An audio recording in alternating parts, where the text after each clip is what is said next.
Pagod ka na ba? Medyo masakit ng paa ko gawa nitong sapatos ko.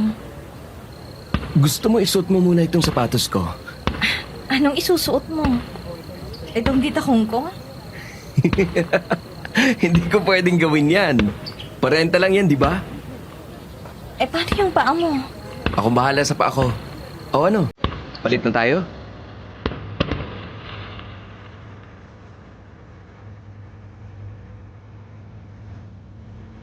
Pumayag si Ada sa suhestyon ng kanyang konsorte at isinuot ang sapatos nito. Ang datakong naman na sapatos niya ay binitbit nito hanggang sa makaabot sila sa malaking bahay na pag-aari ng sponsor ni Ada at siyang hermano mayor ng gabing iyon, si Fernan. Okay lang ba ang paa mo? Paano magsasaka ito? Wala kang dapat na ipag-alala.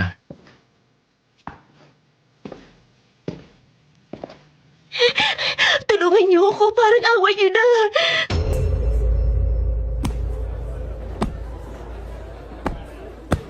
Fe, anong problema, Neng?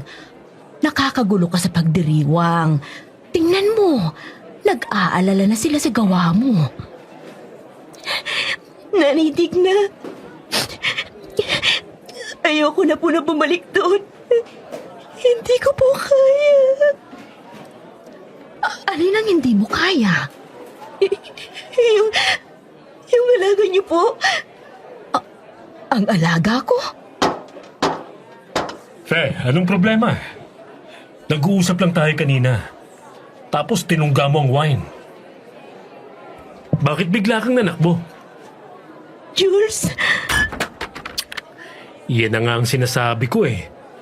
Sabi ng wag mong inumin. Isang lunukan ng wine. Yan tuloy, nalasing ka ng tuluyan. Oh, Nanay Digna, samahan niyo po ako. Anong nangyayari dito? Bakit buhat mo yung si Fe? Pinagtitinginan na kayo ng mga bisita. Hindi po pala sanay uminom ng wine si Fe. Nawala na ng malay dito. Dadaling ko na po siya sa kwarto niya para makapagpahinga. Tayo na, Nanay Digna. Magandang gabi sa inyong lahat. Ako si Fernan. Sa tingin ko naman ay alam nyo ng lahat yan. At siguro ay sawang-sawa na kayo sa aking mukha. Dahil laging ako ang inyong hermano mayor sa sagalaan. Bago ang lahat, nais kong pasalamatan ang ating Reyna Elena ng gabi ito na si Binibining Amalia Fuentes at sa kanyang manager sa pagtanggap ng ating imbitasyon. Isa pong karangalan na makasama namin kayo. Handa ng mga pagkain at inumin. Magsaya tayo at ating pagsaluhan ang biyaya ng ating puon na si San Isidro.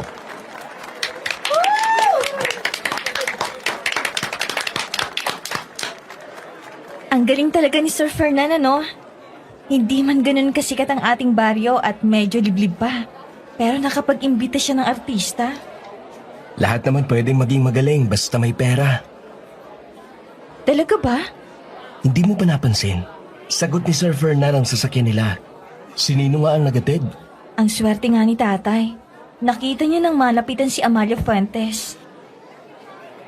Pagpahingahin mo na si Ninong pagbalik galing Maynila. Kawawa ang paa niyan, sa clutch pa lang. Grabe ang traffic doon. Bakit naman babalik pa si tatay sa Maynila? Nako, ang anak ko, ang ganda talaga. Para kung nakita uli ang iyong ina. Si tatay ng bobola. Para sa akin, ikaw ang pinakamagandang Reyna Sheba na nakita ko. Tama po kayo doon. Kung maaari lang, gusto ko sana na maranasan mo na maging Reyna Elena. Pero mataas na yung papel mo. Lalo't ang Reyna Elena natin ay isang sikat na artista. Siya nga pala, kayo bang dalawa ay kumain na? Kakain pa lang po. Nagpapahinga lang po ng konti. Ganun ba? Ramil, bahala ka na sa anak ko, ha? Huwag mo nga hayaang makainom ng alak. Ako pong bahala. Ako'y babiyahe pa. Iniintay ko lang na matapos mag-usap sina Fernan at yung manager ni Amalia. Bakit, Tay? Saan pa ang punta nyo? Ihatid ko sila pabalik ng Maynila. Ang kasunduan kasi, atin sundo sila kaya pumayag ang manager na sumagala dito sa atin si Amalia. Dindo? Nasaan ka?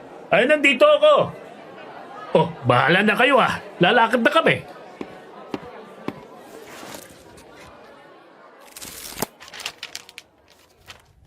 Mayo na naman, taong kasalukuyan 2025. Kung ang Hunyo sa Pinas ay tinaguri ang buwan ng kasalan, ang Mayo naman ang buwan ng sagala o Flores de Mayo.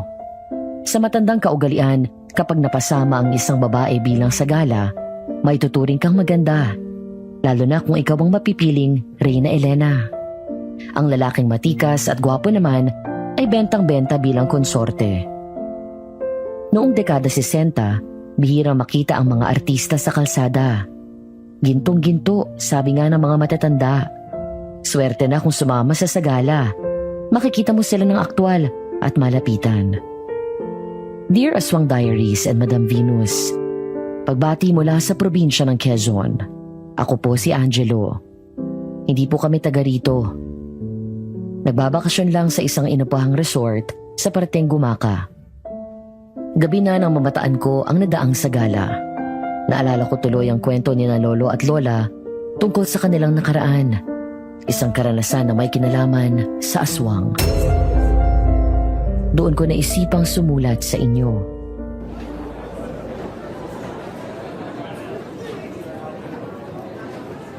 Bago matapos ang gabing ito, nais kong ipaalam sa lahat na ang aking anak na si Jules ay ikakasal na 2 linggo mula ngayon.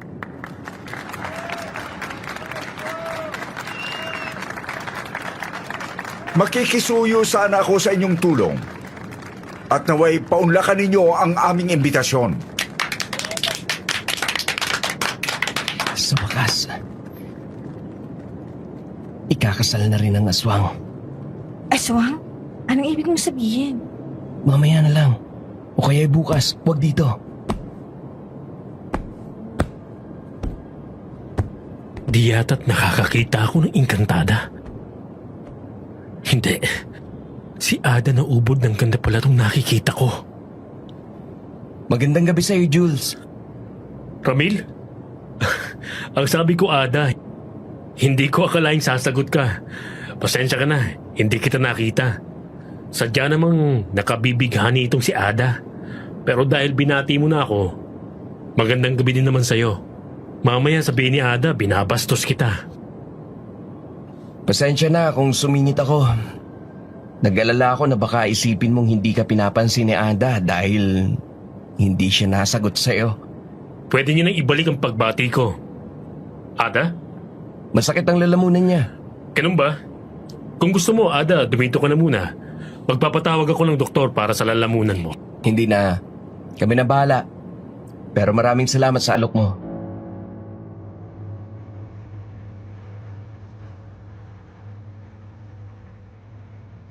Siguro ay napikon kay Ramil si Jules dahil biglang tumalas ang uri ng sulyap na binigay ng lalaki sa kanya. Bigla siya nitong nilapitan at nanggigil na bumulong.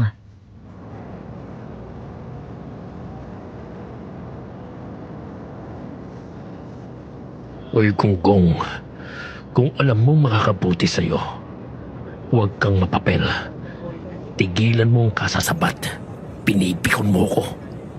Ano yan, Jules? May problema ba? Wala po, Papa.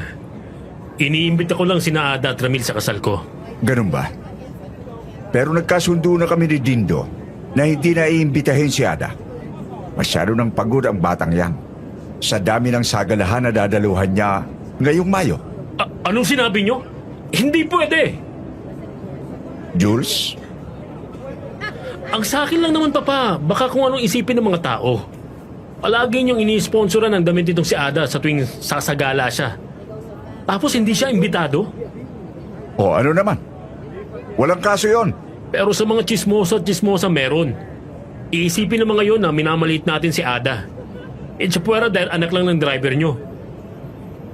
Alam ng lahat na taga-baryo na magkababata at matali kami magkaibigan ni Dindo. At iisipin po nila na huwad kayong kaibigan. Kung lilibanan niyo si Ada. Kaya naman Ada, personal kitang kinukuha bilang abay sa kasal ko. Ikaw ang bridesmaid.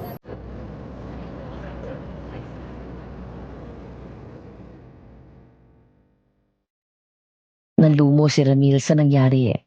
Hindi niya mapigilan na maimbita si Ada sa kasal. At hindi basta imbitasyon, bridesmaid pa. Ibig sabihin, kailangan ni Ada na manatili sa bahay ni na Jules upang makasama sa rehearsals. Halos sumabog ang isipan ni Ramil sa pag-iisip ng paraan upang makalusot si Ada ng...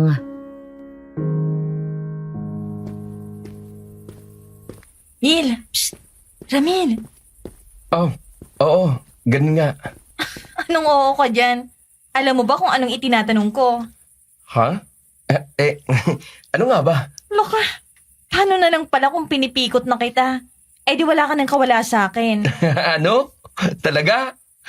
Pinipikot mo ko? Kailan tayo magpapakasal? Ay, ikaw lang yatang napipikot na ubod ng saya. Parang akong dapat mag-alala para sa'yo. Mamaya paabayin mo ako sa kasal mo. Tapos kamukha ni Aruri ang bride mo. Oh, may kutos ka sa akin. Kung ikaw ang mamimikot, kahit sino lalaki papayag, wala nang ang pikutan na kailangan. Ano ba yung tanong mo? Torpe. Ano? Ano bang ibig mong sabihin na aswang yung anak ni Sir Fernan na si Jules? Paano magpapakasal yun? Bawal sa aswang ang mabasbasan, hindi ba? Ibang uri ng aswang yun si Jules. Nangaaswang yun. Anong nang aaswang? Nanggagapang ng babae. At siya'y killer nga ang tawag ng iba sa lalaking yun.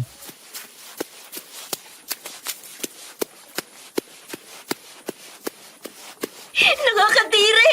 Hayop! Hayop ka, Jules! Hindi ba siya yung katulong na nawala ng mali kanina dahil sa kalasingan? Si Fe, Kilala mo? dayo sila ng kapatid niya rito. Nasunugan at namatayan ng mga magulang. Pareho silang namasukan bilang kasambahay kina Sir Fernan. Pero isang araw, nakita na lang na nakasabit ang kapatid niya sa puno ng mangga. Nakasabit? Ang liig. Ay, Diyos ko po. Bakit naman niya nagawang ganun?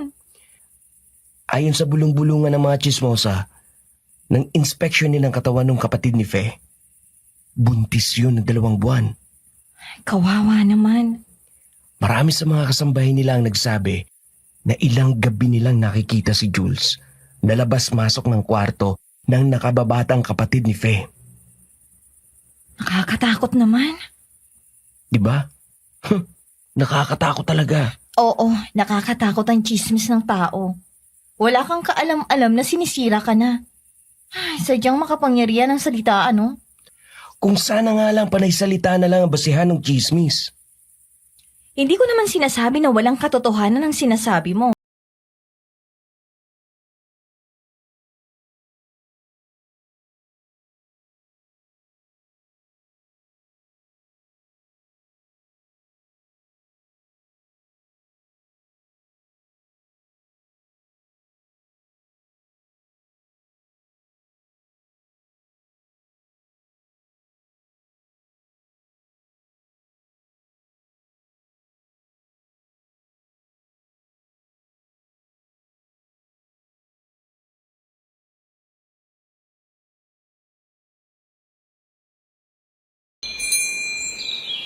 Salamat, Tosca. Bahala ka na ulit sa amin ni Ada sa susunod namin na sagalaan. Grabe naman sa tawag na abay sa kasal ng aswang, para nakakakilabot tuloy. Sabi sa iyo alam na sa buong baryo ang kawalang yaanong si Jules. Di napatunayan mo na totoong sinasabi ko na aswang talaga ang tawag sa lalaking yun. Nakatanggap ka na ba ng imbitasyon? Hindi pa. Ikaw ba? Hindi pa din. Mabuti kung ganun. Parehong-pareho kayo ng sinabi ni tatay. Ang pinagkaiba nyo lang, saradong labi ni tatay sa pagsasabi ng masama laban kay Jules. Basta sabi lang niya, mas mabuti daw kung hindi na matuloy ang pag-abay ko. Sangayon ako kay Ninong. Baka naman hindi na nga tuloy. Wala daw sa mga ipinasa kay tatay ang pangalan ko. Puro mga imbitasyon lang. Yung nanay Digna daw ang may dala ng mga imbitasyon para sa mga abay. Naku! Bakit naman yun pa? Bakit? Anong problema? Ayoko maging basto sa matanda pero problema ang matandang yun. Konsentidora yun. Para sa kanya, walang maling ginagawa ang alaga niya. Sino naman kaya to?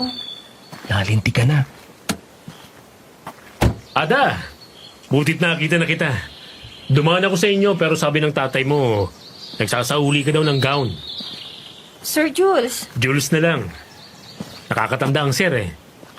Hindi naman ganun kalaki ang agwat ng mga edad natin. sige Jules. Bakit mo nga pala ako hinahanap? Heto oh, imbitasyon yan para sa kasal. Akala ko ba yung nanay Dignang namumudbud ng imbitasyon para sa mga abay?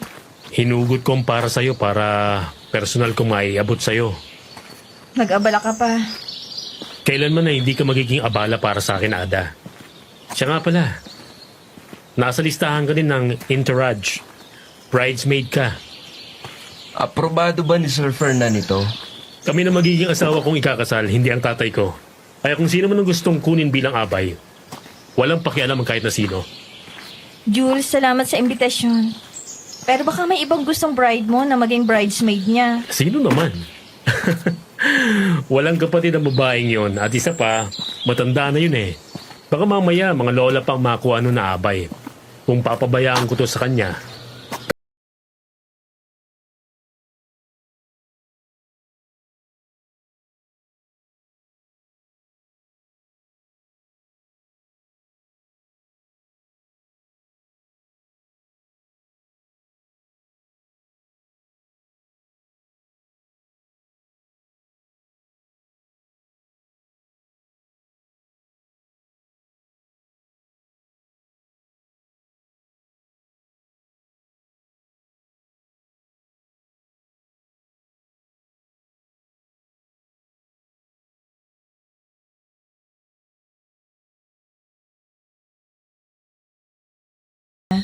At kahit kasunduan lang ang kasal nyo, respeto mo pa din sanang mapapangasawa mo.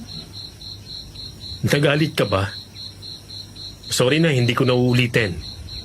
Biro lang naman yun. Tayo na, Ada. Hinihintay na tayo ni Mang Dindo. Sakto. Doon din naman ang daan namin eh. Iatid ko na si Ada sa kanila. Pasensya na, Jules.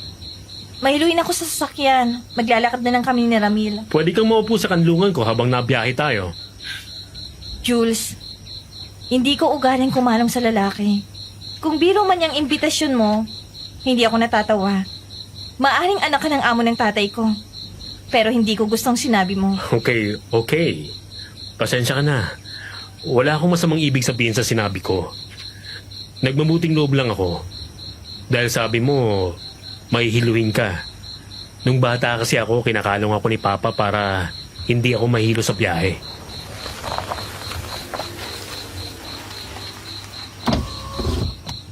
Mawalang galang na sa'yo, Ano yun, Miss? Miss. Matagal-tagal na akong hindi natatawag na ganyan. Alam mo ba kung saan nakatira si Fernan? Yung may malaking bahay po. Oo. Teka. Parang kilala kong lalaking yan. Jules!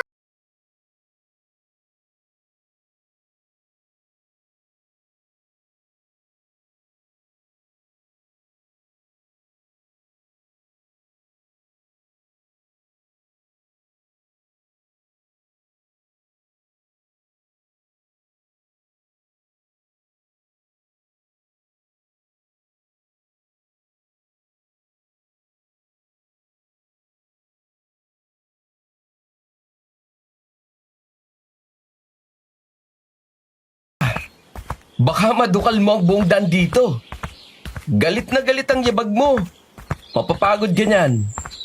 Baka din sumakit ang mga paa mo.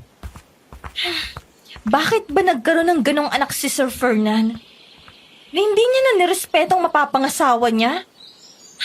At anong uri ng hawak yon? Alam mo ba, nung hawakan niya ako sa siko, nakaramdam ako ng kilabot? Ada, Tama kayo ni tatay. Hindi na dapat natuloy ang pag-iimbita sa akin bilang abay.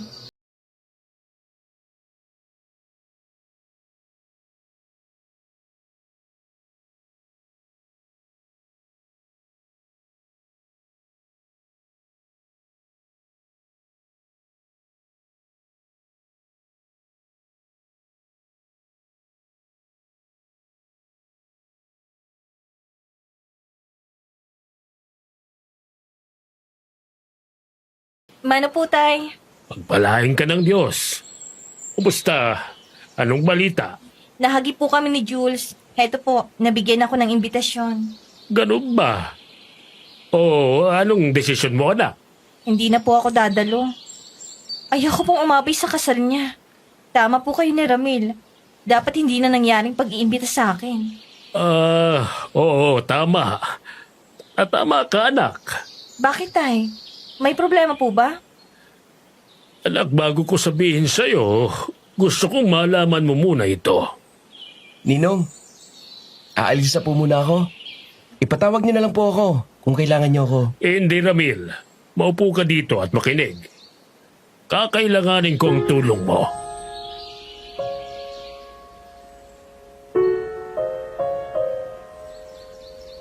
May malaking utang si Mang Dindo sa pamilya nila Jules. Naisanla nito ang bahay at lupa nang minsang magkasakit ang nag-iisang kapatid niya. Nang mabanggit ni Jules na gusto niyang umabay si Ada sa kasal niya, agad na tumanggi si Mang Dindo. Doon dinungkat ni Jules ang tungkol sa utang.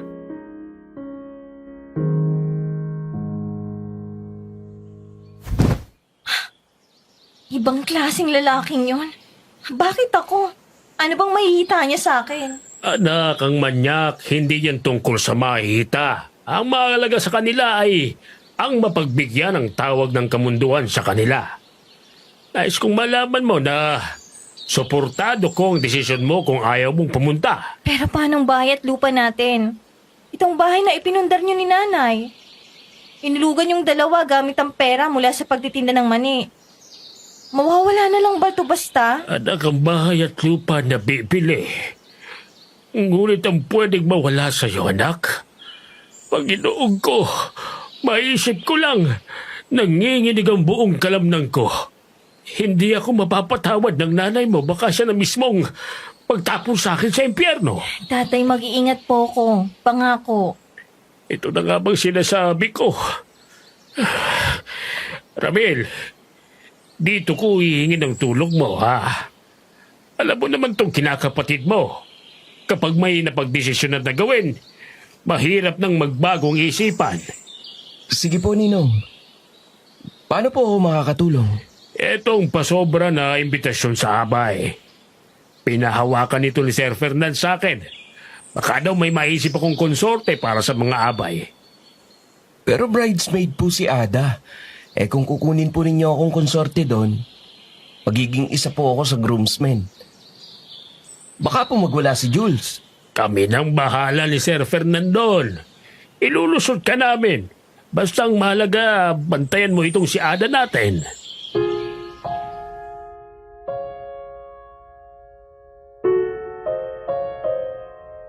Ayaw man ni Mang Dindo, natuloy din ang pagpunta ni Ada sa malaking bahay para maging abay.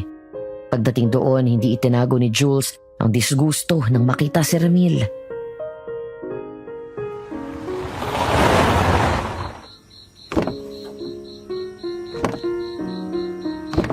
Ramil, ang anak ko, ha? Bahala ka na. Mahigit 1 linggo lang naman. Akong bahala, Ninong. Ada, buti at nakarating ka. Oo. Nakakahiya kay Sir Fernand kung hindi ako sisipot. Kay papa talaga. Akong ikakasal, Ada. Siyempre para sa akin ang pagdalo mo. Tayo na. Sasamahan kita sa magiging silid mo. Sir Jules. Huwag na po kayong mag-abala. Si Ramil na pong bahala sa anak ko. Okay lang po, Mang Dindo. Ako na pong bahala. Malakas po itong si Ada sa akin eh. Isa pa, hindi ko po inimbita si Ramil. Ako, inimbita ko siya bilang partner ng groomsman ni Ada. Papa, ako pong ikakasal. Sana naman po, ipinapaalam niyo sa akin mga ganitong desisyon. Kailan ka pa naging interesado sa kasal mo? Ang mabuti pa, anak, puntahan mo na si Lucila. Kanina ka pa hinahanap nun. Ipasyal mo. At ang makita naman niya ang ganda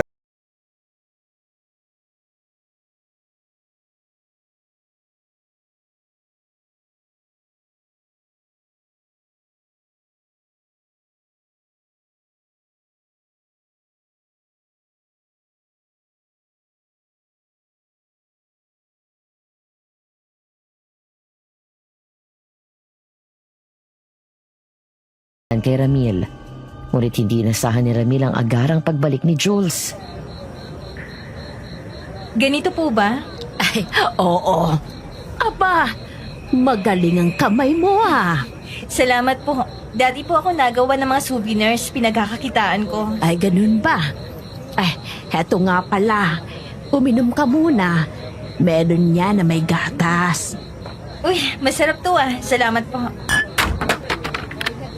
Ay, naku, Indeng. Hindi ko sinasadya. May hina lang talaga ang aking panghawak. Nabasa ka tuloy. Okay lang po. Oh, anong nangyari dito? Natapunan ako ng melon. Ang mabuti pa ay magpalit ka na muna. Malagkit yan. Ramil, magpapalit lang ako ng damit. Sige. Wala pa naman siya.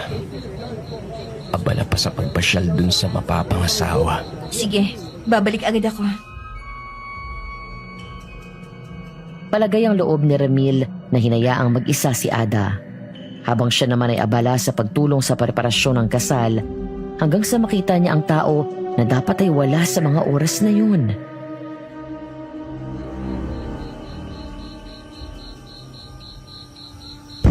Okay na po ba ito dito? Oo. Ay, salamat, Toto. Ay, pagmerienda ka na muna. Salamat ho. Ang sipag naman ng groomsman namin. Magandang umaga, Ma'am Lucila. Lucila na lang.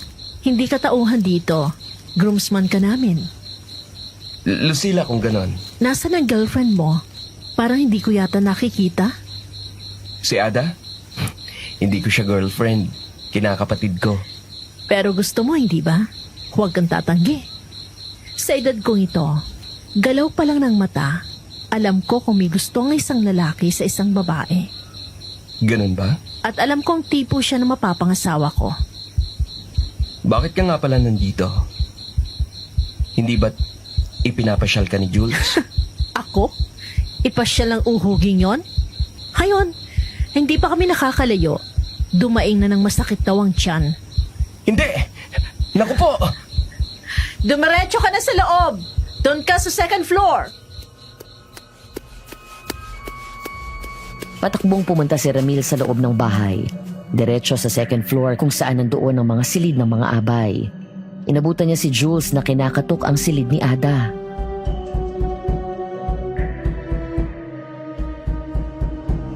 Ada, pakibuksan ng pinto.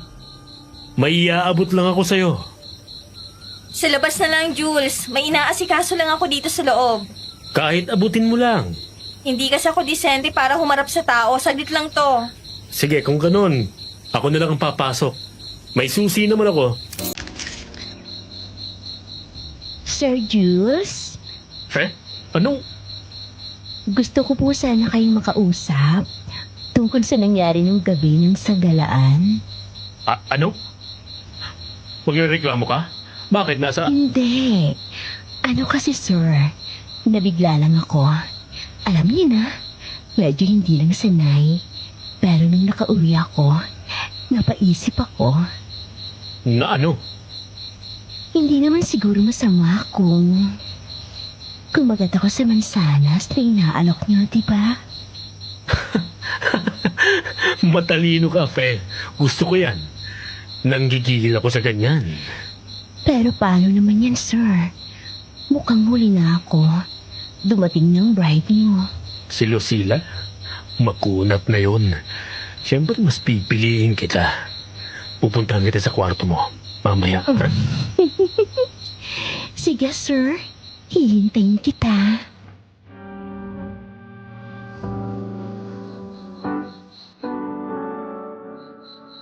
Nang umalis ang dalawa sa harap ng pintuan ni Ada, dahan-dahan yung bumukas. Siya namang lapit ni Ramil sa dalaga. Pasensya ka na, Ada. Hindi ko inasahan na makakaisip ng paraan si Jules na makabalik agad. Nawala rin sa isipan kong sinabi mo tungkol dun sa nanay Digna. Dapat yung natapunan ako ng melon juice. Nakatunog na ako na plano nila yon. Pero tama bang pagkakarinig ko? Si Fe? Siyang nakita natin nung gabi? Oo. Mukhang kumagat na siya sa patalim. Hindi ko siya masisi. Kawawa naman. Tayo na. Baka mamaya bumalik mang lalaking yun. Sa totoo lang, nang marinig ko kung paano niya kausapin yung Fe, nagtayo ang lahat ng balahibo ko. Ginapangan ako ng pandidiri na hindi ko maintindihan. Parang may tao sa loob. Dito.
Ha?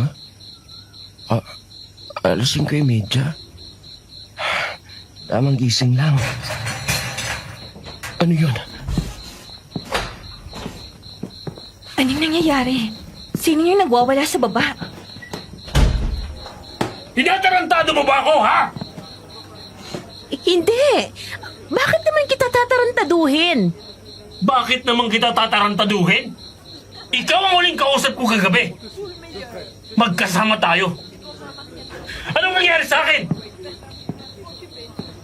Jules, Lucila, anong problema? Ang aga-aga nagsisigaw ka na. maliit na bagay lang. Maliit na bagay lang naman pala. Ano't halos marinig na sa kabilang iba yung sigaw mo. Tignan mo, puro pasa at mga maliliit na kagat ako. Etong tarantadong babae lang na to ang nakasama ko kagabi. Kasama mo? Buong gabi? Hindi naman. Nagpahatid lang ako ng maiinom. Oo, tama. Dahil kung sinabi mo na kasama mo siya buong gabi, magtataka ako ng sobra. Dahil kasama ko sa kwarto ko itong si Fe, magdamag. Nagpamasahe ako. Ganon? Oo, ganun. Letseng buhay to. Paano ako mamaya sa hapunan nito? Ang daming makakakitang bisita sa akin. E di sabihin mo na pinagkakalmot ka ng pusa na nilaro mo. Ayoko sa pusa. Nandidiri ako sa mga hayop na yun. Ang baho ng dumi ng mga yun. Isa pa, hindi yun naliligo. Hindi mo na kailangan magpalusot kung ganon. Ano? Darling, sa lakas ng sigaw mo,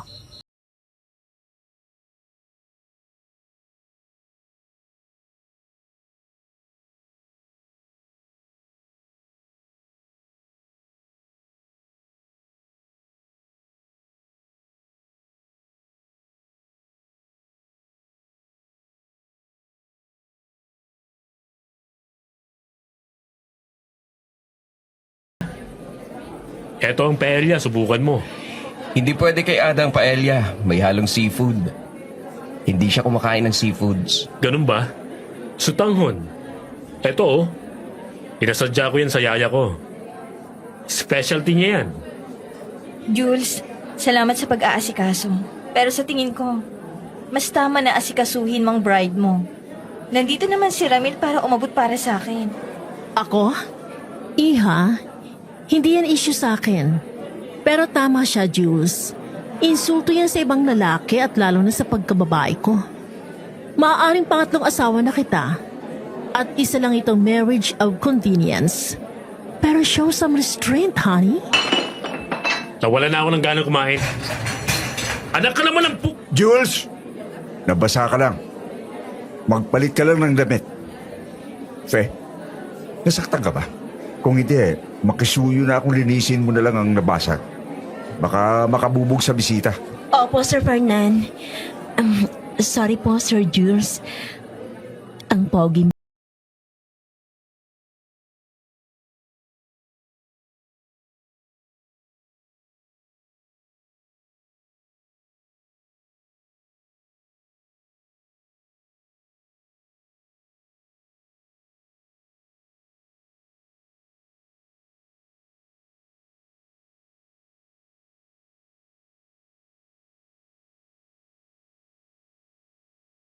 Takot kasi.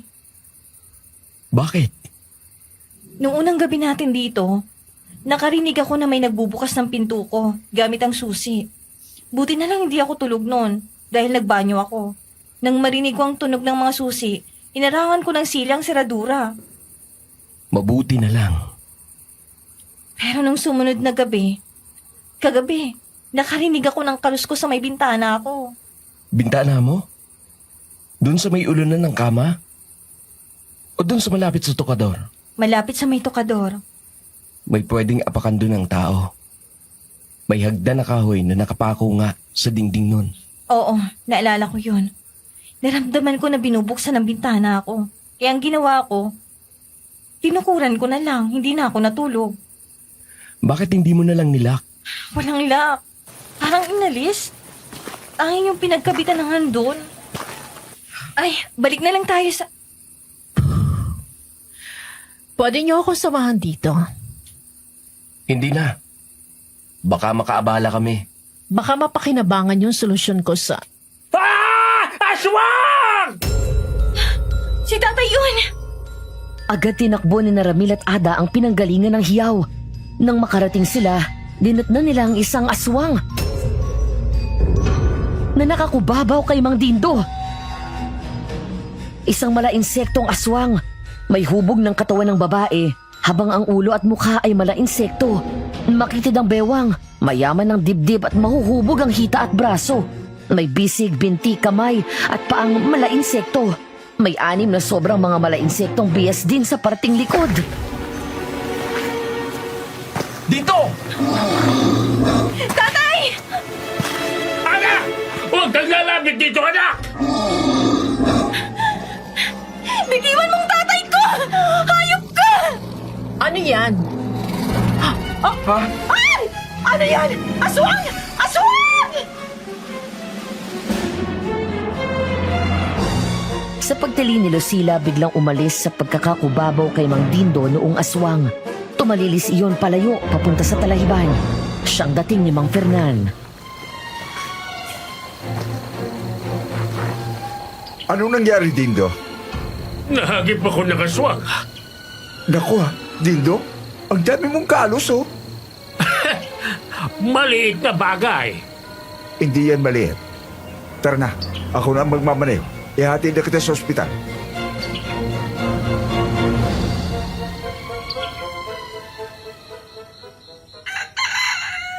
Tay, ano pong sabi ng doktor? Kumusta na pong pakiramdam niyo? Nako, anak ko. Alalang-alala sa tatay niya. Eto, buhay pa naman ako. Huwag ka nang umiyak, ha? Ay kasi naman po, hindi birong pinagdaanan niyo kagabi. Inaswang po kayo. Di bali na ang ganong aswang, kaysa naman ikaw ang maaswang ng aswang na nakatira sa bahay na ito. Baka maging aswang ako at lamunin ang atay at puso ng gagong yon. Tay, Totoo yung sinabi ko, anak. Kung hindi nga lang anak yun ni Sir Fernan, may tinalagyan ng bastos na yun sa akin. Magandang umaga sa iyo, Ada. Sa inyo din, Mang Dindo, Ramil. Tumating ng demonyo. May sinasabi po kayo, Mang Dindo? Meron. Ang sabi ko, magandang umaga din sa'yo, Jules. Hanap ka ng papa mo. Nang ganito po kaaga? Inahanap ng papa mo si Magda. Bah, malay ko kung nasaan ang babaeng yon. Sabihin mo yan sa papa mo. Nandun siya sa opisina niya, hinihintay ka. Talaga naman. Ako din na iaalis na. May pinapakuha si Sir Fernan. Anak, mag-iingat ka ha. Nandyan naman si Ramil. Pero iba pa din ang maingat. Masyado.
Paano?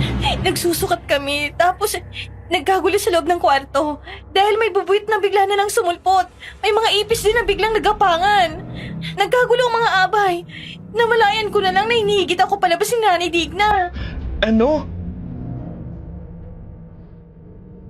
Sa garalgal na boses habang nanginginig ang katawan, dala ng takot, isinalaysay ni Ada ang nangyari nang naiwan siya ni Ramil.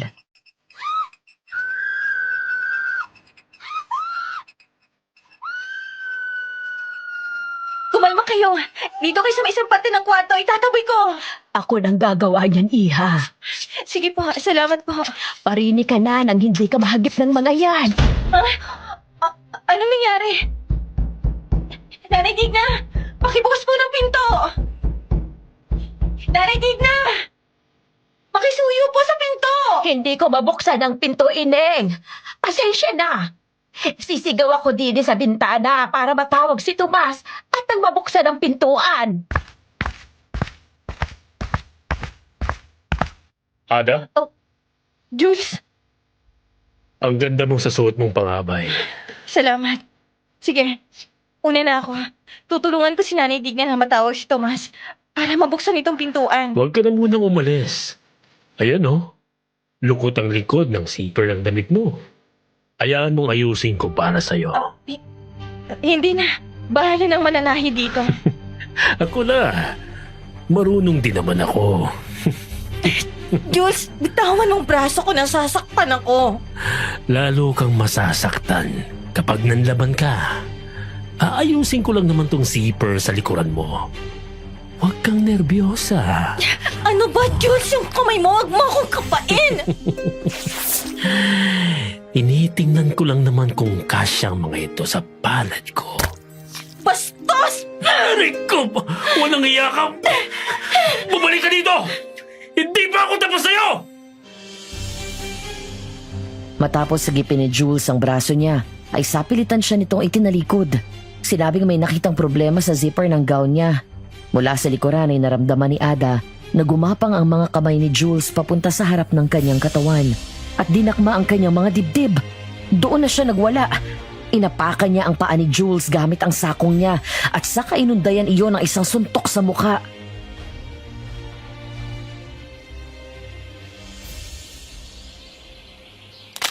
Talaga naman. Napakakonsentidora nung sinanay Digna.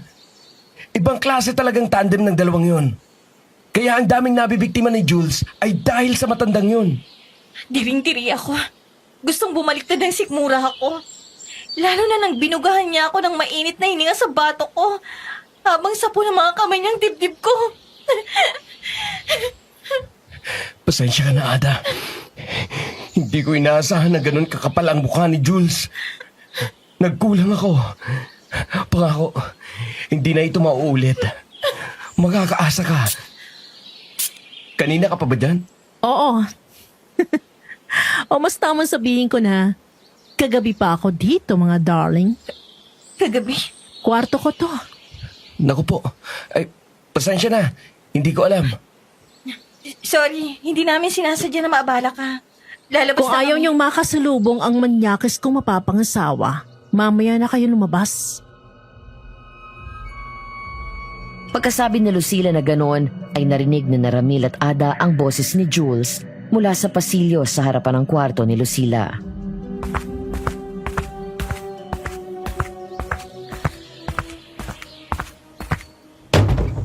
Lintek na babaeng yon. Sobrang pakipot.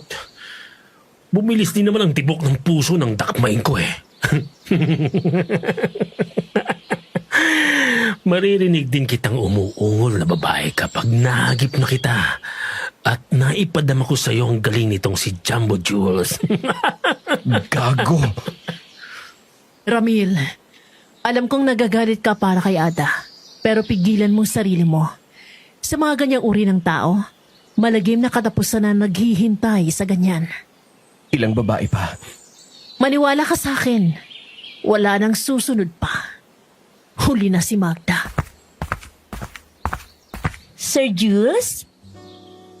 Sabi na tama ako nang nakita. Ikaw nga yan.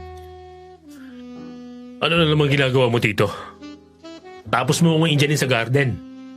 May lakas ka pa ng loob na lumapit. Ikaw naman. Hindi nga kita inindyan eh.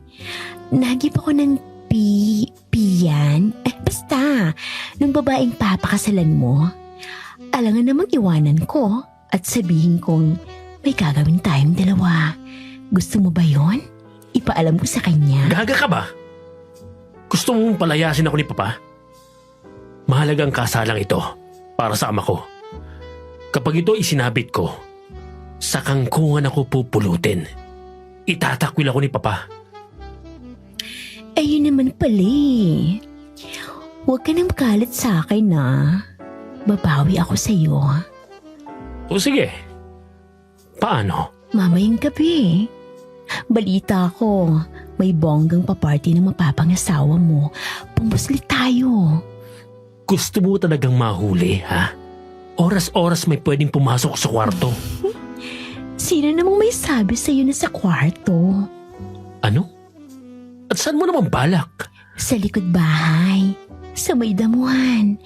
Kung saan malamig at tanaw ang mga bituin.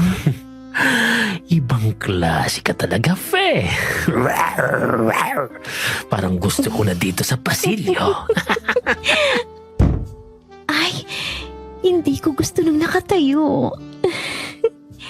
Madali akong manlambot. Sige, mamayang gabi, bibilangin ko ang bawat oras, minuto at segundo, Fe.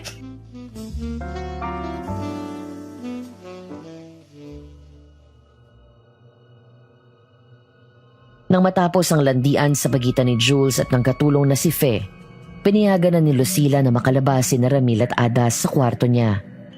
Naisip ni Ramil na siguro magaling lang talagang magtago ng emosyon ng babae, pero hindi niya yon kinakitaan ng anumang bakas ng emosyon nang marinig nila ang palitan ni Jules at Fe. Basta tumanaw lang yon sa malayo at napatawa.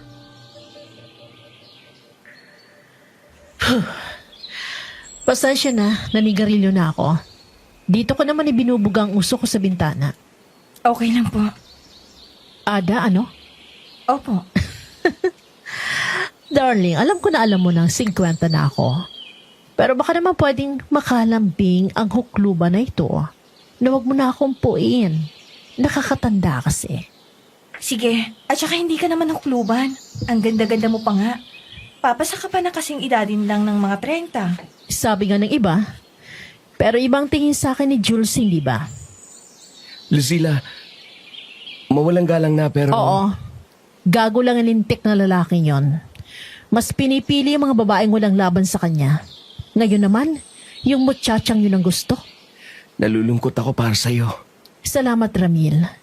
Pero huwag kang mag-alala. may karma sa mga tulad ni Jules. Hintay-hintay lang kayo. Paglabas ni Ramil at Ada mula sa silid ni Lucila, isang larawan ang nakita nila na nasa sahig. Larawan ng dalaga na sa tansya nila ay 16 na taong gulang, may maamong mukha at malamlam na mga mata. Ayon kay Ramil, yun ang nakababatang kapatid ni Fe. Hinawakan na muna ni Ada ang larawan at pinlanong ibalik kay Fe kapag nagkaroon ng pagkakataon hanggang sa gumabi na.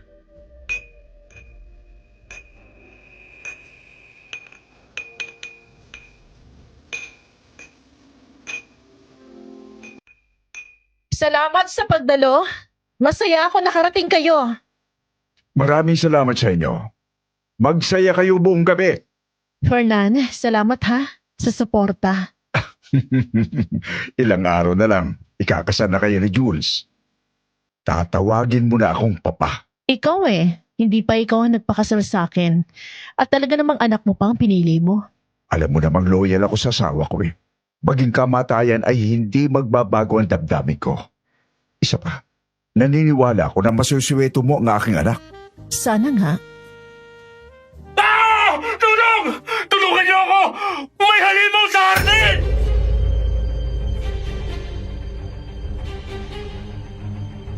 Nahiyaw na sumipot si Jules sa bulwagan. Natanging panloob lang ang suot. Nagkagulo ang mga bisita sa narinig. May mga tumili, may napasigaw. May iba na nanakbo kung saang parte ng mansyon at ang iba ay nakiusisa. Pagdating sa hardin, walang halimaw na nakita doon. Bagkus ay dinatna namin si Fe na may pinipigilang baboy ramo na nakatali sa liig. Dito! Nandito sa hardin ang halimaw! Fe, anong ginagawa mo? Eto po, pinipigilan ko ang baboy ramo na nakawala. Saan galing yung baboy ramo? Hindi ko din po alam Basta na lang po ng gulo dito sa amin ni Jules. Habang kami po ay naglalabing-labing sa damuhan. Ay, hindi pala. Ano po, Tonta! Boba! Tanga! Jules, ano na namang ginawa mo? Wala, Papa. Pero ano bang sinasabi mo? Linawin mo kay Papa. Baka mamaya isipin niyang kung ano. Wala po yun, Sir Fernan. Napabiro lang po ako. Madalas ko lang po kasing mabiro si Sir Jules. Huwag mo nang ulitin ang ganong biro, Fe. Lalo't na andito ang mapapangasawa ni Jules. Hindi mo naman siguro nais na magkaroon ng di pagkakaunawaan sa pagitan ng ikakasal. Hindi ba? Nako, hindi po.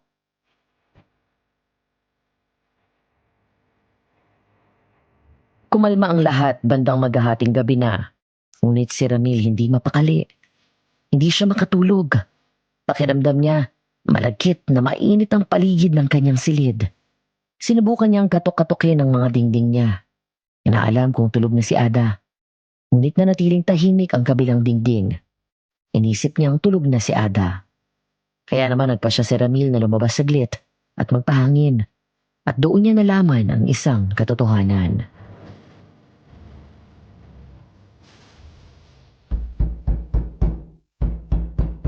Tulog na yata si Ada. Ay, yayayain ko sana na magpahangin. Pero wag na lang. Ako na lang mag-isa.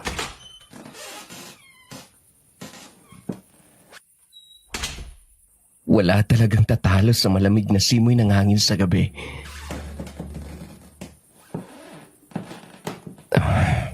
Papasok ang tunog. Nako! Si Ada! Baka si Jules yun. Nasaan na yun? Lucila? Lucila! Hoy! Lucila! Naglalakad habang tulog. Saan naman ito pupunta? Sinundan ni Ramil si Lucila kung saan papunta sa sleepwalking nito. Nabigla siya na umabot sila sa likod bahay kung saan sa isang puno ay may bangko at sa ibabaw noon ay isang lubid na nakatali sa sanga. Doon na kinutuban ng masama si Ramil.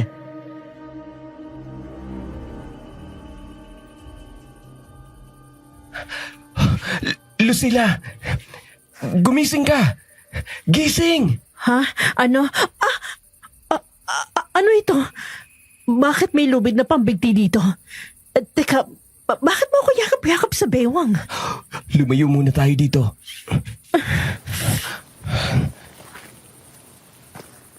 Anong nangyari? Ba't ako nandito at kasama ka? Nakita kita na naglalakad habang tulog. Sleepwalking? Ako? Sinundan kita. Dahil ayaw mo magising. Kahit anong tawag ko sa'yo. Nabigla na lang ako na dito ka pumunta. At nandyan ang mga bagay na yan. Hayop na Jules na yon. Bakit? Ano problema? Yung gunggong na yun ang problema ko eh. Napakahayop. Akala ko, kung pababayaan ko na lang siya sa pambababaan niya, okay kami. Pero mali ako. Talagang gagawa siya ng paraan para mabura ako sa landas niya. Kung hindi mo mamasamain, bakit ka pumayag sa kasalang ito? Sa pakiusap ni Fernan, Hindi ka ba pwedeng tumanggi? hindi ako makakatanggi. Dahil hindi ko naman gustong tumanggi. Bakit? Luha at pigati lang ang dulot ng kasal ninyo ni Jules. Malalim ang samahan namin, niyang si Fernan. Nang malugi ang farm ko, sinambot ako ni Fernan. Muli niya akong pinagsimula, hindi niya ako siningil. Nang mabingit ang buhay ko, gawa ng aking pangalawang asawa, iniligtas niya ako. Siguro naman ay hindi niya ikasasama ng loob kung umurong ka sa kasal ninyo ni Jules. Bumawi ka na lang sa ibang paraan. Paano ko gagawin yon? Gayong ako ang nagboluntaryo na pakasalan ng hayop na Jules na yon. Ha? Bakit? Naawa ko kay Fernan. Namamroblema siya sa anak niya dahil masyado na daw malikot sa babae. At batid ni Fernan na tumatanda na siya. Kailangan ni Jules ng tali para malimitahan ang kalokohan niya. At ang naisip ninyong dalawa ay ang pag-asawahin ng siraulong yon? Oo, Wala nang pag-asang lalaking yon. At patuloy lang siya magiging ganon. Hanggat may mga babaeng handang magpadala sa tikas at gandang lalaki ng demonyong yon. lahat ng bagay sa mundong ito may hangganan. Ang taong sumusobra ay dapat lang kalusin. Paano kakalusin ng isang yun? Kabi-kabi lang ang nagkukonsinte. Ikaw, yung tatay niya, at si Nanay Digna. Isama pa ang mga babaeng katulad ni Fe. Si Fe? Si Fe talagang tinira mo? Baka mabigla ka sa kayang gawin ng babaeng yon.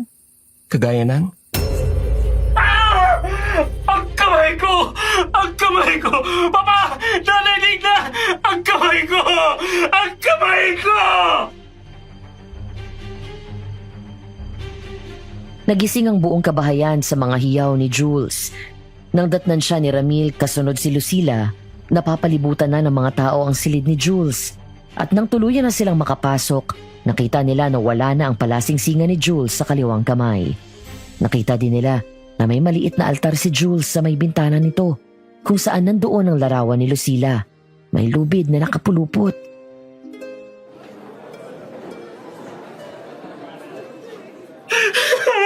Ang daliri ko! Nasaan? Hanapin niyo! Ayokong tuluyang mawalan ng daliri! Ano ito? Itong altar na to, para saan ito?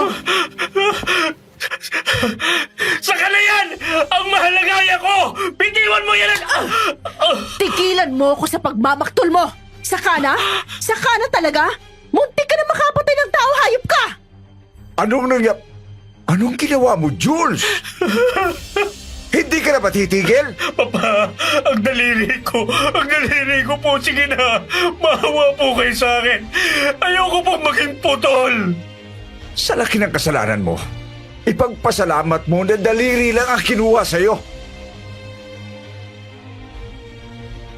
Napag-alaman ni Ramil na nag-oorasyon gamit ng mahika negra si Jules. Hiling niya na mamatay si Lucila. Buti na lang at nailigtas ni Ramil si Lucila at naharang niya ang muntikang pagbibigti ng babae habang naglalakad ng tulog. Ang altar-altara naman ni Jules ay dinala sa simbahan para pabasbasan at tuluyan ng sinunog. Ngunit hindi pa doon natapos ang kawalang hiyaan ni Jules dahil isang gabi bago ang kanilang kasal ni Lucila.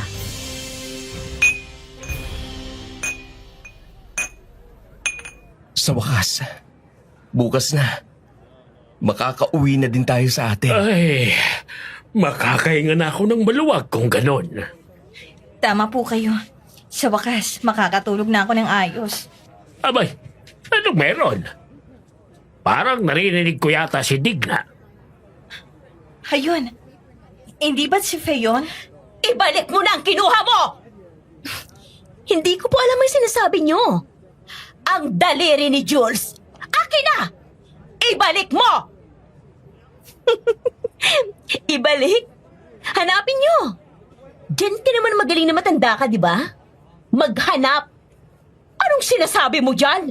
Magaling kang maghanap ng paraan kung paanong maaaswang ng gagong alaga mo ang babaeng matitipuhan niya. Masahol ka pa sa demonyo na matanda ka? Konsentidora? Hindi na matitigil ang gulo sa bahay na ito? Kayong dalawa. Nais ko kayong makausap doon sa opisina ko. Ngayon na! Lucila, bahala ka na muna sa mga bisita. Sige. At kung sakaling makita mo ang anak ko, pakisabihan mo na pumunta agad sa opisina ko. Ngunit naayos na't lahat ang mga bisita, walang Jules na nakita. Inisip nila na baka lumabas para magpahangin, pero mali pala sila. Dahil nang magsibalikan na sa mga kwarto ang mga tao, doon na pag-alaman ni Ada at Ramil kung nasaan si Jules. Ang mga sunod na eksena ay batay po sa pahayag ni Ada na ibinahagi niya kay Ramil.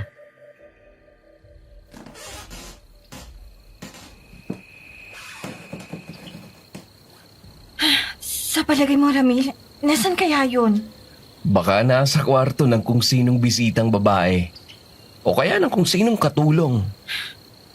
Pero bukas ng kasal. Bakit? Sa palagay mo ba, titigil ang kahayukan nun kung ikakasal na siya? Sa bagay.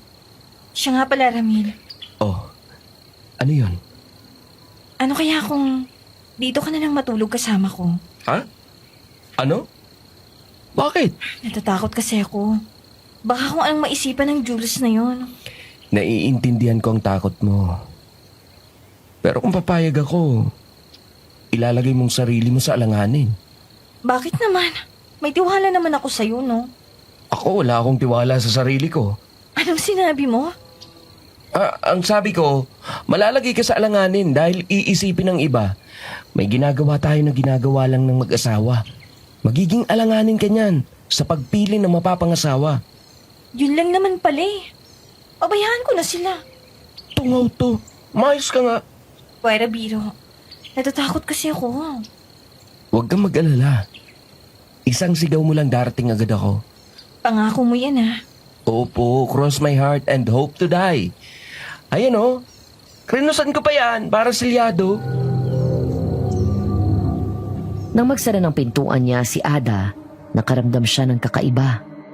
Tila ba'y may kasama siya sa kwarto na hindi niya nakikita. Ngani-ngani siyang kumuha ng pantulog at nagumpisang magpalit ng damit. Nang biglang may nangyakap sa kanya mula sa likuran at pilit siyang inihihiga sa kama. Sa kanyang pagbagsak sa higaan, pinilit ni Ada na makatayo, ngunit agad siyang kinubabawan ng mabigat na katawan.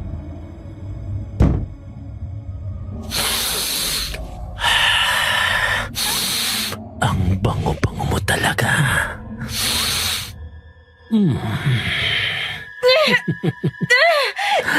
Ramil! Hindi ka dapat makasigaw. Lagi na lang nakabantay yung asong ulol mo sa'yo. Ni hindi man lang kita mahagod ng ganito. Ayop! Talaga ako, lalo na sa kama! Masasarapan ka sa akin, sobra. Malilimutan mo ang pangalan mo.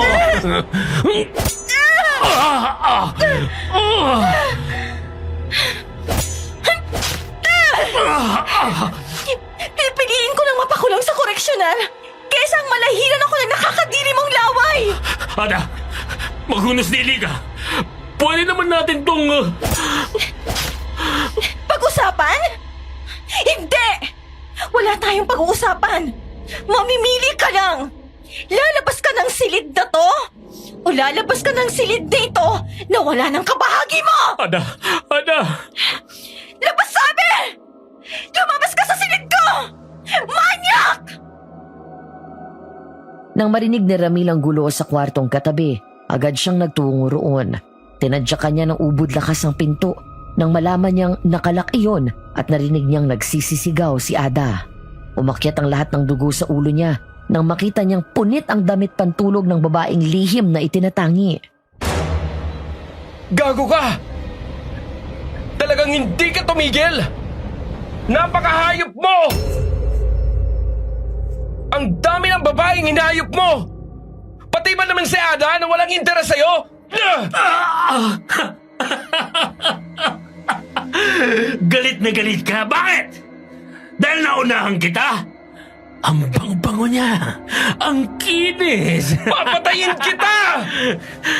Ramil, wag! Binaboy ka ng hayop ng lalaking ito! Hindi! Wala siyang nagawa. Maniwala ka. Naproteksyonan ako ng punyal na bigay mo. Sigurado ka? Oo, kaya sige na. Huwag mong dungisan ang mga kamay mo ng maduming dugo ng hayop na yan! Ngunit hindi pa tapos ang problema. Kaalis lang ni Ramil sa pagkakakubabaw kay Jules nang marinig ang teli ni Lucila mula sa labas, sa bandang hardin ng malaking bahay. Nagkagulo ang lahat at nagsipaglabasan ang kanika nilang mga silid. Nang daluhan nila si Lucila, isang nakakarimarim na tagpo ang kanilang nasaksihan. Lucila, ano nangyari? Yung matandang katulong, patay na si Nanay Digna. Ano? Anong Nanay Digna? Nanay Digna! Sinong gumawa sa inyo nito? Didyo, Sir. tumawag ka sa morgue. Ipakuha mo na si Dina. Dumaan ka din sa barangay. Ipaalam mo ang nangyari. Sige po. Panagutin mo ang may gawa nito! Kumalma ka, Jules. Kahit ano pa ang sitwasyon, ang mga tulad natin ay dapat kumilos ng may dignidad. Panatilihin mo na kalmadong disposisyon. Kalma! Kalma! Letting kalma yan! Inang kalma yan! Namatay si Nanay Digna! Gusto niyo akong kumalma? Kakalma lang ako kapag napatay ko lang gumawa nito kay Nanay Digna!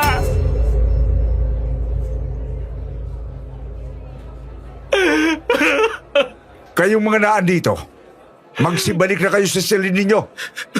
Maga pang simula ng kasal bukas. Kasal! Nababaliw ka na ba, Papa?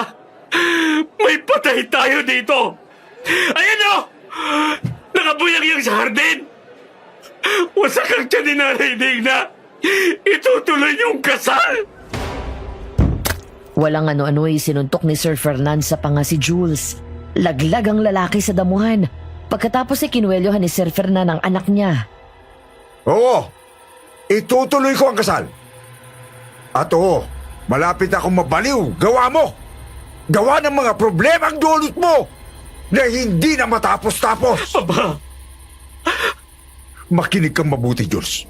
Matanda na ako. Ginagawa ko ito para sa iyo. Lahat ng ito para sa iyo.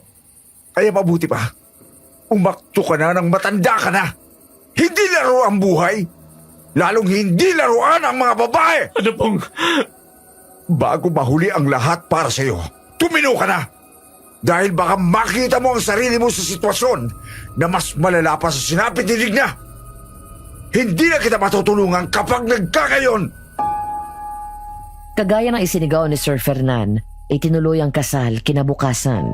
Isang buhay ang nawala, ngunit parang wala lang sa mga bisita ang nangyari. Kahit ang mga abay ay mukhang hindi apektado. May iba pa nga na nagsabi na nakuha ni Nanay Digna ang nararapat sa tulad niya na konsentidora ng masasamang tao. Gabi, isang after-wedding party ang ginanap. Si Jules, Lucila, Sir Fernan at nilalampas sa 10 ang dumalo. Baka pwedeng tigilan mo na yung kaiinom mo. Hindi pa natin nahihiwa ang bridal cake, lasing na lasing ka na. Lasing? Sinong lasing? Ako? Hindi Kaya pa kitang paligayahin mamaya. Umayos ka nga. Maya ka naman sa mga tao. Maawa ka rin sa papa mo. Huwag mo siyang hiyain. Huwag hiyain? Iniiya ko si Papa? Talaga? Iniiya daw kita, Papa. Pakibigyan niya si Jules ng kape. Tapangan niyo. Kung ako ang babae, pipiliin ko na lang napakasalan ng sarili ko kesa magtiyaga ako sa ganyan. Ang sarap dungguli ng bote ng alak ang mukha. Saan ba nakuha ng lalaki nga ng ganyang ugali?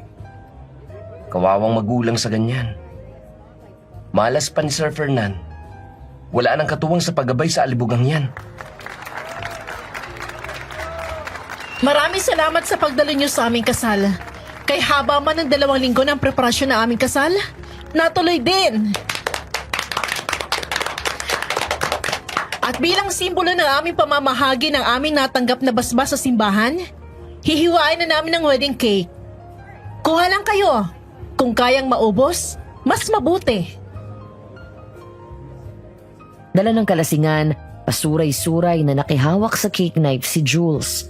Magkakrus ang mga braso ng bagong kasal na nagsubuan ng cake. Ilang beses na bahira ng icing sa mukha si Lucila dahil sala-sala ang pagsusubo ni Jules. Pakuha na ng cake sina Ada at Ramil nang isang bisita ang sumigaw.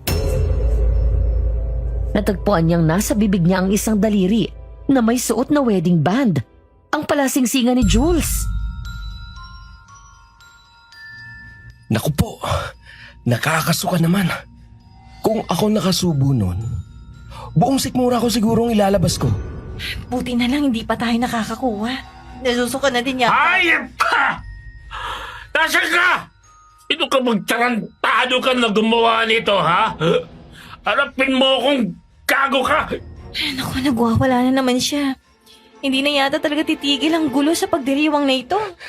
Nakakaawa ang ama niya. Wala na. Hindi na talaga binigyan ng kahihiyan ni Sir Fernan. Nagustuhan mo bang regalo ko sa kasal mo, Jules? Nandoon si Fe. Ibang-iba sa Fe na nakasanayan namin na nakadamit pang katulong. Isa iyong Fe na nakalugay ang buhok, nakadamit na pulang-pula at may kolorete sa mukha. Sa kanyang pagdating na tahimik ang lahat, maging ang masayang musika ay nahinto at tanging kuliglig lang ang maririnig. Sayang nga lang at ibang taong nakakuha. Ikaw yung hayop na nangagat sa akin sa dilim! Ako nga. Kung nakita mo lang ang sarili mo sa salamin, nakakatawa ka. Babaeng hindi nanlalaban lang ang kaya mo. Walang hiya! Tarantado kang babae ka! At talagang nakakuha mo pang manigarilyo na babae ka?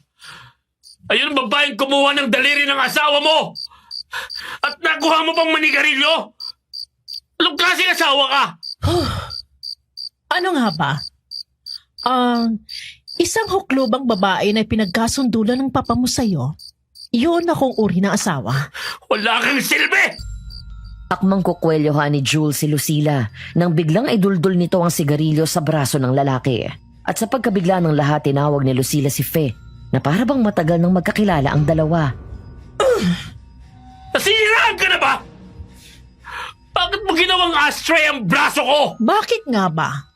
Dahil kikwelyohan mo ako at hindi ko yan gusto. Hayop kang babae ka! Fe, hindi akong dapat humarap sa lalaki ito, hindi ba? Anong kalokohan to? Nangako ka na gagampanan mong kasunduan natin. Sinabi ko sa'yo, ayoko na sumisira sa pangako. Ilang panahon ang nakalilipas. May isang 16 anyos na katulong ang natagpuan na nakasabit sa isa sa mga puno ng bakuran na ito. Ano? Tumabas sa autopsiya. Nabuntis ng 2 buwan ang naturang katulong. Gayong wala naman yung kasintahan. Tumabas din sa pagsusuri na pinagsamantalahan siya. Ang katulong na yon ay nakababata akong kapatid.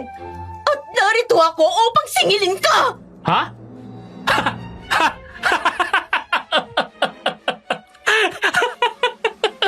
Nagpunta ka pa talaga dito para dyan? Pinagsamantalahan? Ginusto din naman niya yun. Grabe nga nangalingin niya. Sarap na sarap. Walang hiya ka! Ang dapat sa'yo mamatay!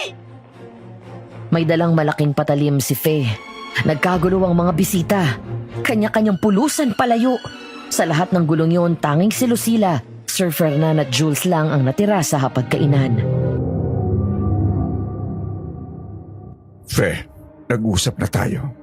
Nagbigay na din ako ng malaking halaga sa'yo. Parang ahawaan mo na. Umalis ka na lang. Parang hindi na tayo magkasakitan, Ineng. Umalis? Malaking halaga? Yun lang bang mahalaga? Yun lang bang halaga ng puri at buhay ng kapatid ko sa inyo? Binaboy ng anak nyo ang nakababata akong kapatid. Pera lang ang pangtapal nyo sa halip na suwituhin nyo yung anak nyo. Fe, ako na ang humihingi ng tawad. Hindi ko kailangan ng paghingi mo ng tawad. Hustisya ang kailangan ko. At makukuha ko lang yun kapag nakitilang ko na buhay ang hayop na Diyos na yun! Huwag! Parang awa mo na. Maawa ka sa anak ko. Bitawan niyo ako! Papa! Sinaksak ni Faye sa tagiliran si Sir Fernan. Umalingaw-ngaw ang nakakabinging sigaw ni Jules, habang si Ada at Ramil naman ay nanakbo palayo sa gulo. Sa takot nila, nagpasya silang magtago muna sa maliit na chapel na parte ng ari-arian ni Sir Fernan. Ngunit sinusundan yata talaga sila ng gulo. Dahil hindi pa sila nakakakalma ng tuluyan, bumukas ang pinto noon at pahandusay na tumuloy si Jules kasunod si Faye. Dito muna tayo. Kawawa naman si Sir Fernan. Dito muna tayo. Kawawa naman si Sir Fernan. Hindi mo ako malalapitan! Bahay ito ng Panginoon! Sagrado to! Wala kang magagawa! Wala! Gonggong! Aswang ako at hindi demonyo! At kahit pabawal sa amin ang basbas ng pare, makakatuloy pa rin ako sa loob nito! Tulong! Tulungan niyo ako! Tulong? Sinong tinatawagan mo? Ang Diyos mo? Makinig ka at isaksak mo ito sa buhote mo bago ka mamatay! Ang Diyos ay pag-ibig at ang Diyos ay kabutihan! Paano kang didinggin kung puno ka ng kasamaan? Umuuso ka na! Ililigtas na ako! Patay ka na! Nalimutan mo na? Pwede ka tang ihagis palabas! Tulungan niyo ako! Anong pakiramdam na ikaw naman ang nagmamakaawa? Na ikaw naman ang nasa ilalim? Na kahit anong hingi mo ng tulong, walang lumalapit sa'yo? Ang sakit, di ba? Naging masaya naman tayo, di ba? Saya? Nakakadiri ka! Nandidiri ako sa pinghahawakan mo ko! Hindi yan totoo! Totoo yan! Kaya nga lagi ako nagpapasalamat sa mga gulo dahil hindi mo na itutuloy ang gustong-gusto mo, hayop ka! Ano? Hayop kayo ng yaya mo! Nilalagyan niyo ng pampatulog ang inumin at pagkain na gusto mong aswangin, hayop ka! Wala kayong konsensya! Kaya naman tuwag-tuwa ako nang patayin ko ang hayop na yaya mo! Pinatayin mo si Nanay Digna? Walang hiya ka! Halimaw! Oo! Halimaw ako! Pero kayo ng yaya mo, demonyo!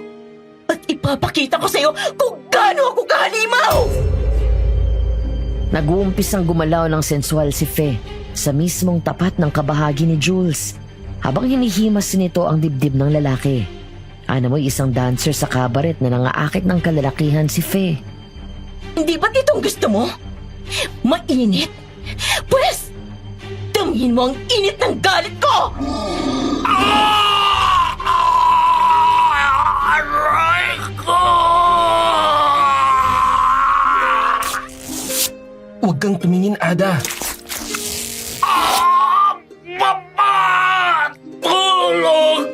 Tulungan mo ako!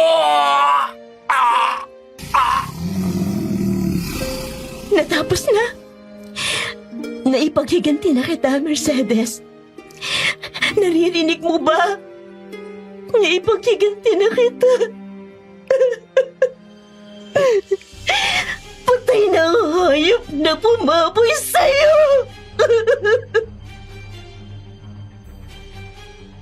Nabuhay pa naman si Sir Fernan. Naisugod siya sa ospital. Sa kasabaang palad, napigtal ang katinuan niya. Nang magkamalay siya, baliw na. Si Lucila naman ay inayos ang lahat sa ari-ari ang naiwan. Ibinigay na niya kay Mang Dindo ang sasakyang minamaneho nito. Si Fe, hindi na alam kung nasaan. Hanggang sa umaga na paalis na ng malaking bahay sina Ada at Ramil.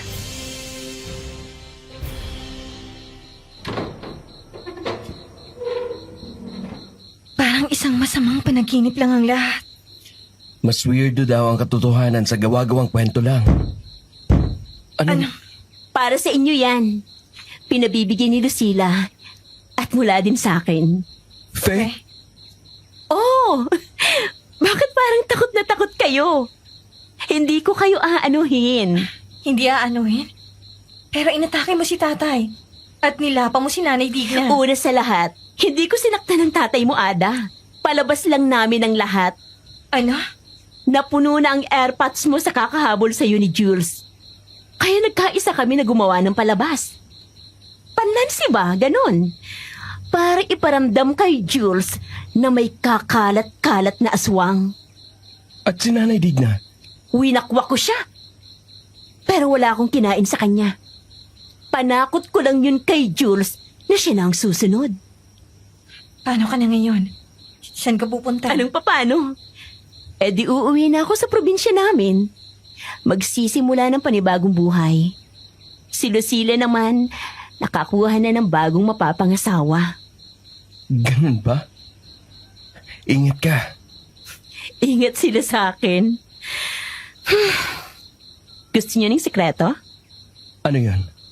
Hindi masarap si Jules. Panay taba. At lalong. Hindi siya malaki. Singliit lang siya ng hindi liit. Ganon din kapayat. Hindi katulad ng sayo. Ano? Ano bang sinasabi mo? Sinilipan kita minsan. May kalalagyan ng magiging asawa mo. Hinay-hinay lang ha. O paano ba yan? Diyan na kayo. Matapos ang insidente sa malaking bahay, balik sa normal ang buhay ng mga tao sa baryo. Ang bagong balita, aswang ng malaking bahay, inaswang at namatay. Matapos ang 1 taon, muling sumapit ang buwan ng Mayo. Sa gala at konsorte ulit si Ada at Ramil. Sa pagkakataong yon, si Mang Dindo na ang ermano mayor.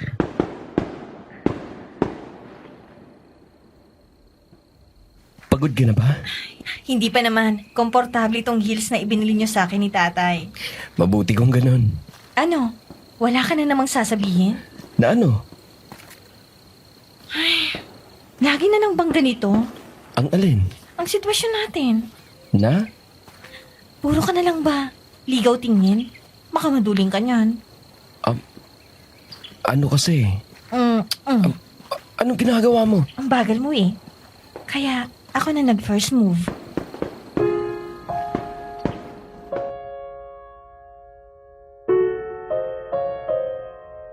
Pagkatapos noon, hindi na muling nakita pa si Fe.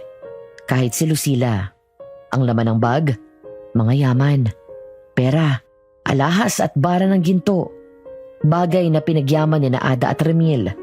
Nang ibang bayan sila at napadpad sa may Cavite, kung saan nagtayo sila ng bigasan at isang grocery. Binayayaan sila ng madaming anak at apo. Isa na ako doon. Sa mga mahilig manggapang, mga aswang, isa itong babala. Gaano man karami ang pera ninyo o kaprominente ang pamilya nyo, kapag panahon na ang humatol, kakalusin at kakalusin din kayo. Baka mamaya, magaya kayo kay Jules. Kayo na ang inaaswang. Hanggang dito na lamang po, Angelo.